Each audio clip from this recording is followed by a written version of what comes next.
BJP यहां पर मंथन कर रही है और अब भी लगातार आज और कल ये मंथन का दौर जारी रहने वाला है। विष्णु, बहुत शुक्रिया आपको तमाम जानकारी साझा करने के लिए। आगे बढ़े इस वक्त तो आइए आपको एक और जानकारी महत्वपूर्ण दे दें। मुख्यमंत्री भजनलाल शर्मा सरकार के 6 महीने पूरे हुए हैं। अब आधा साल और कैसा रहा हाल, ये सवाल उठ रहे हैं। तो सरकार के आधे साल पर यहाँ पर मंथन हो रही है और चर्चा भी हो रही है। तो वहीं मुख्यमंत्री भजनलाल शर्मा की अगुवाई में बड़े फैसले भी हुए हैं। हालिया सबसे बड़ा फैसला जो है वो महिलाओं को 50% आरक्षण का है। अब से 3rd ग्रेड टीचर्स भर्ती में महिला अभ्यर्थियों को 50% सीट मिलेगी और इससे पहले एंटी गैंगस्टर टास्क फोर्स का गठन हुआ।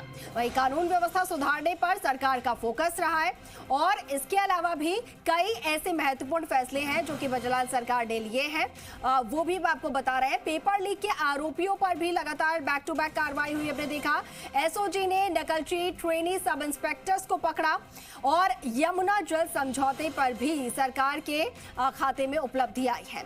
ईआरसीपी को लेकर भी केंद्र और एमपी के साथ में बड़ा एमओयू हुआ है। तो ये कुछ महत्वपूर्ण फैसले जो कि भजनलाल सरकार के आते ही लिए गए हैं।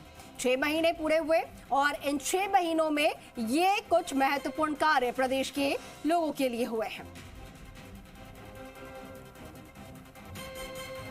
गर्मियां आने से पहले ही भजनलाल सरकार की तरफ से पेयजल को लेकर देखिए एमओयू हुआ था, ईआरसीपी को लेकर, और उसके बाद यमुना जल समझौता हुआ था। और हमारे वरिष्ठ सहयोगी शशिभूषण शर्मा हमारे साथ फोन लाइन पर जुड़े हैं जो कि ज्यादा जानकारी हम तक पहुंचा पाएंगे।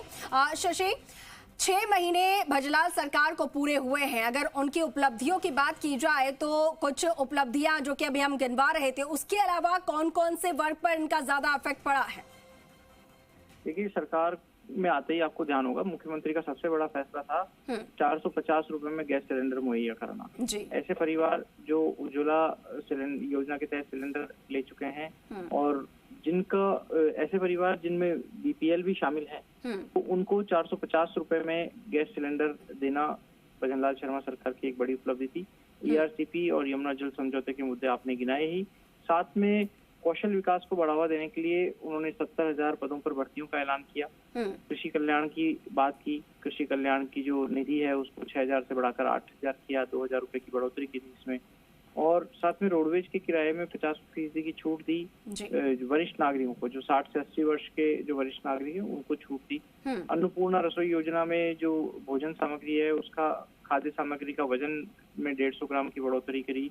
उसमें मोटे अनाज भी शामिल करने की बात कही। और इसके साथ में जो एसआईटी गठन की बात है उसको बीजेपी और सरकार में बैठे लोग बड़ी प्रमुखता से उठाते हैं कि जो एसआईटी गठन की वो पेपर लीक रोकने के लिए की, और जो पेपर लीक के पहले मामले हुए उन पर भी कार्रवाई सरकार ने गंभीरता से की है। इसी तरीके से सरकार महिला सुरक्षा पर भी फोकस करती दिखी है। महिलाओं को आगे बढ़ाने के लिए कल 50% आरक्षण 3rd ग्रेड टीचर्स भर्ती में करने का ऐलान किया, उस पर भी सरकार बात करती दिखी है। तो अलग अलग पहलू हैं और जिन पर सरकार ने काम बिल्कुल, तो कई बड़े बड़े ऐसे काम है जो कि आप शशि जो है वो इस वक्त गिनवा रहे थे और हमने देखा